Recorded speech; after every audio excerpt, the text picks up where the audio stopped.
시청자 여러분 안녕하십니까? VOA 뉴스투데이 시작합니다. 미국 정부는 북러 간 협력 심화와 벨라루스 외무장관의 방북에 거듭 우려의 뜻을 나타냈습니다. 국무부는 한국의 쿼드 실무그룹 참여와 관련해 계속 논의되고 있다고 밝혔습니다. 함지하 기자가 보도합니다. 미국 국방부의 패트릭 라이더 대변인은 23일 브리핑에서 우크라이나 전쟁과 관련한 북한과 러시아의 협력 심화에 대한 질문을 받고 입장을 재확인했습니다. 북러 협력은 우려스러운 일이며 러시아는 북한 같은 나라들의 지원을 필요로 하고 있다는 점을 보여준다고 지적한 것입니다. It's concerning that we continue to see North Korea and Russia further cooperating as it relates to the war in Ukraine. Again, as we've said many times, it's demonstrative of the fact that Russia is now having to seek support from countries like Iran and North Korea in order to obtain additional capabilities as they've experienced some logistical challenges. 국무부는 친러시아 국가 벨라루스의 외무장관이 북한을 방문한 데 대해 비판했습니다. 국무부 대변인은 막심 리젠코프 벨라루스 외무장관이 최선희 북한 외무상등과 만나기 위해 23일 평양에 도착한 데 대한 VOE의 서면 질문에 벨라루스는 우크라이나에 대한 러시아의 잔인하고 잔혹한 침략 전쟁에 연루돼 있으며 이번 방북은 우크라이나의 정의롭고 지속적인 평화를 원치 않는 정권에 동조하는 벨라루스의 또 다른 사례라고 지적했습니다. 이어 우리는 오랫동안 러시아와 북한의 협력 심화에 대해 경고해왔다고 밝히고 여기에는 북한이 탄도미사일과 기타 무기 이전을 통해 우크라이나에 대한 러시아의 잔인한 전쟁을 지원했다는 정보 공개가 포함된다고 밝혔습니다. 그러면서 이것은 우리가 매우 심각하게 받아들이는 부분이라고 강조했습니다. 이런 가운데 카밀 도슨 국무부 동아시아 태평양 담당 부차관보는 23일 국무부 외신 기자클럽이 개최한 간담회에서 미국과 일본, 호주, 인도의 영내 4자 안보 협의체 쿼드의 실무 그룹과 한국의 협력 방안에 대한 논의가 계속되고 있다고 밝혔습니다. The ROK is absolutely one of those countries that has been discussed as a potential future partner in collaboration of some of the specific lines of effort of the Quad working groups. However, we are not quite there yet. Those conversations continue. 도슨 부차관보는 그러면서 한국과의 협력을 위해 특정 분야에서 노력할 수 있는 방법을 찾는 것부터 시작하고 있다며 공동 해양 영역 인식 등을 그 사례로 들었습니다. 앞서 지난 3월 한국 정부 고위 당국자는 한국 언론과 만난 자리에서 쿼드의 실무그룹 참여를 가속화하겠다고 밝힌 바 있습니다. VOA 뉴스 함지하입니다. 북한 인권 전문가들은 유엔 북한인권조사위원회 COI의 북한인권 최종 보고서가 발간된 지 10년이 지났지만 COI의 권고사항은 거의 이행되지 않았고 북한 인권 상황은 더욱 열악해졌다고 지적했습니다. 이들은 북한 인권 개선을 위한 압박을 지속적으로 강화하고 인권 유린에 대한 책임을 끝까지 물어야 한다면서 특히 젊은 탈북민과 첨단 기술을 활용한 바깥 세상의 정보 유입 노력을 계속해야 한다고 제언했습니다. 안준호 기자가 보도합니다. 미국 워싱턴 DC 전략국제문제연구소 CSIS에서 한국통일부와 CSIS가 공동 주최한 북한인권 국제대화 이틀째 행사가 열렸습니다. 조현동 미국 주재 한국대사는 최근 북한 고위 관리 탈북은 북한 체제가 더 이상 불가능하다는 것을 보여준다면서 북한의 인권 개선을 위한 외교적 압박을 강화해야 한다고 말했습니다. As people recognize the system is beyond repair, they will abandon it and try to get out before the structure collapses and takes everyone down with it. That is why this is the moment to redouble our diplomatic pressure. And right now is the critical time to devise a strategy that leads to positive changes in the lives of North Korean people. 마이클 커비 전 유엔 북한인권조사위원회 COI 위원장은 지난 10년간 북한의 인권 상황은 더욱 열악해졌다면서 북한 인권 개선 노력의 중요성을 강조했습니다. I think we could use technology to leap the border and to get the knowledge into the young people in North Korea. And that is what Kim Jong-un and his regime are most worried about.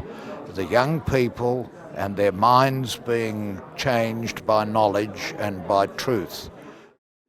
이신화 한국 외교부 북한인권 국제협력 대사는 코로나 팬데믹 이후 국경 봉쇄로 탈북이 거의 불가능한 상황에 이르렀다면서 이들이 인권 침해를 벗어날 수 있도록 돕는 방안을 고민하는 한편 인권 유린에 대한 책임을 끝까지 추궁해야 한다고 말했습니다. 첫 번째는 김정은뿐 아니라 김일성, 김정일, 김정은으로 이어지는 그 3대 세습 속에서 너무나 많은 사람들이 죽어나갔고 너무나 많은 사람들이 고통을 받았는데 그 부분이 하나도 어드레스되지 않고 그 세습이 된다는 그 자체가 저는 굉장히 큰 책임 규명이라고 생각을 하고요. 엘리자베스 살몬 유엔 북한인권 특별보고관은 중국의 탈북민 강제 북송과 관련해 중국에 계속 문제 제기를 하고 있다면서 어떤 국가라도 강제 송환 금지 원칙을 준수해야 한다고 강조했습니다. The situation of repatriated North Koreans is very sad, very urgent.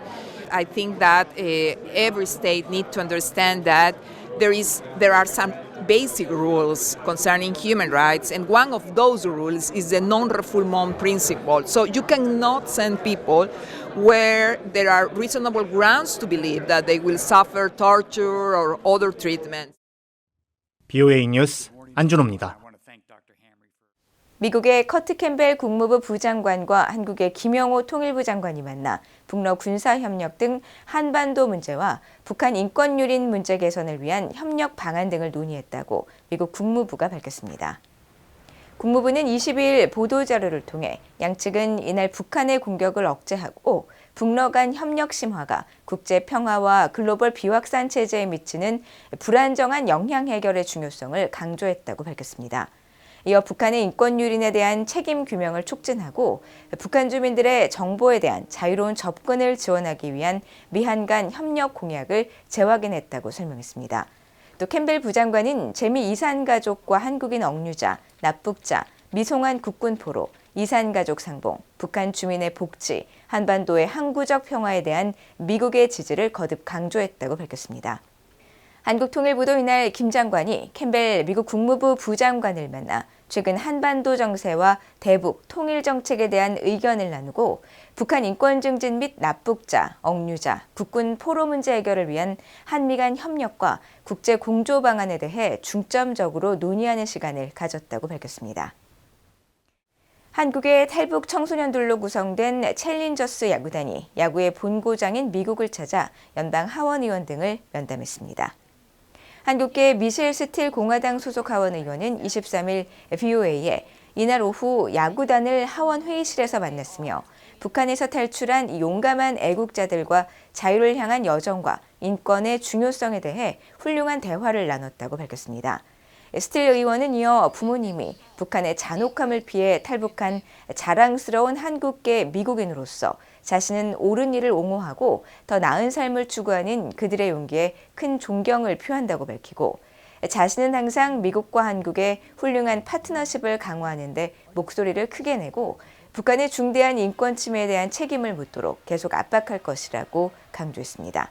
2018년 창단한 챌린저스 야구단은 한국의 탈북 청소년 대안학교인 여명학교 재학생과 졸업생이 주축이 된 한국 내 최초의 탈북민 야구팀으로 지난 18일 뉴욕을 방문해 황준국 유엔 주재 한국 대사를 면담하고 국제인권단체 등을 방문한 뒤 워싱턴에 도착했습니다.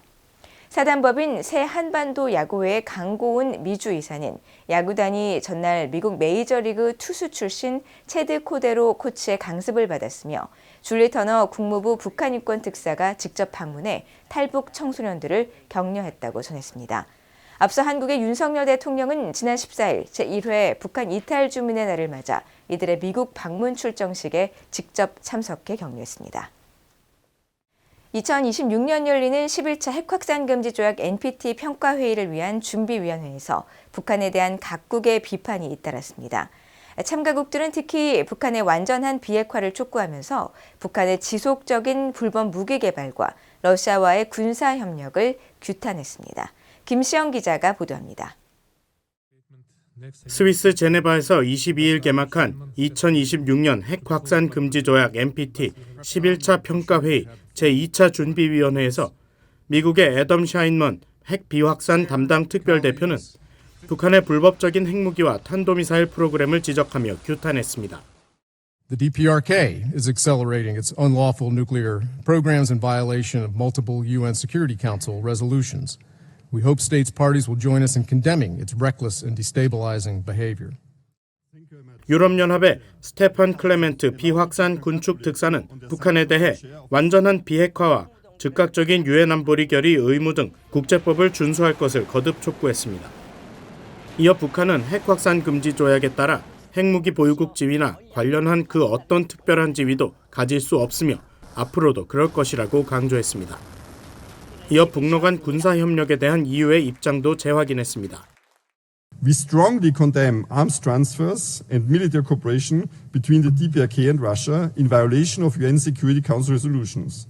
We call on the DPRK and Russia to immediately cease these activities. 고무라 마사히로 일본 외무성 차관도 북한의 핵 미사일 문제를 규탄하면서 국제사회와의 협력을 강조했습니다. Japan will cooperate with the international community to advance effort on nuclear non-proliferation, including issues regarding North Korea and Iran. 프랑스의 카밀 푸티 군축 대사는 북한의 풍계리 핵실험장 문제를 지적했습니다. 북한은 핵실험장을 개보수하면서 전례 없는 속도로 추가 핵실험 준비를 강행하고 있다고 지적하면서 중단을 촉구했습니다. 북한은 핵과 미사일 개발이 자위권 차원이라고 주장해오고 있습니다. 특히 주용철 제네바 주재 북한 대표부 참사관은 지난 2월 제네바 군축회의에서 북한의 핵과 미사일 프로그램 개발에 대한 국제사회의 비판에 반발하면서 북한에 대한 비난은 용납할 수 없는 도발이자 우리의 주권에 대한 심각한 침해로 단호히 거부한다고 말했습니다. NPT 평가회의는 핵무기 보유국과 비보유국들이 조약 이행 상황 점검을 위해 개최하는 국제회의로 5년마다 개최되며 2026년에 개최되는 11차 NPT 평가회의에 앞서 3차례의 준비위원회가 열립니다. VOA 뉴스 김시영입니다. 제네바에서 속개된 2026년 핵확산 금지 조약 NPT 11차 평가회의 제2차 준비위원회에서도 당사국들은 북한의 핵 개발을 비판하며 북한의 완전하고 검증 가능하며 되돌릴 수 없는 CBI들을 촉구했습니다. 한국의 윤성미 제네바 주재 대표부 군축회의 대표는 북핵은 비확산 체제는 물론 인도태평양과 그 너머의 평화와 안보에 심각한 위협이라면서 북한의 불법적인 무기 프로그램을 강력히 규탄하고 북한은 CBID 방식으로 핵과 미사일 프로그램을 포기해야 한다고 밝혔습니다. 또 독일의 수잔네 레그라프 독일 군축 및 군비 통제 담당 부대표는 북한의 지속적인 핵과 미사일 프로그램 개발을 국제 비확산 노력의 큰 도전 과제로 규정했으며 폴란드의 토마시 웬카르스키 안보정책국 부국장은 북한이 추가 핵실험 가능성을 내비치며 위험한 신호를 보내고 있다며 북한의 완전한 비핵화를 촉구했습니다.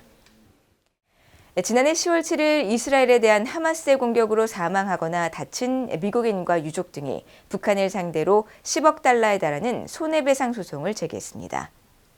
미국 연방법원 전자기록 시스템에 따르면 이스라엘계 미국인 사망자인 아옐렛 아르닌의 유족 등 약 90명은 지난 17일 워싱턴 DC 연방법원에 북한이 이스라엘을 공격한 하마스를 지원했다며 북한의 배상 책임을 주장했습니다.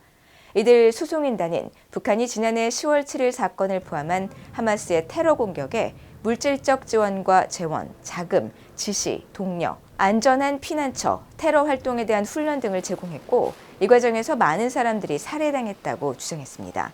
특히 10월 7일 공격에 대한 북한의 지원이 공개된 언론 보도로 확인됐다며 북한의 유탄 발사기인 F-7이 다량으로 사용된 사실도 소장에 명시했습니다. 앞서 VOA는 이스라엘 현장 취재를 통해 하마스가 북한산 유탄 발사기를 살상력이 더 큰 대전차 무기로 개조한 사실을 확인했으며 한국 국정원도 관련 사실을 확인했습니다.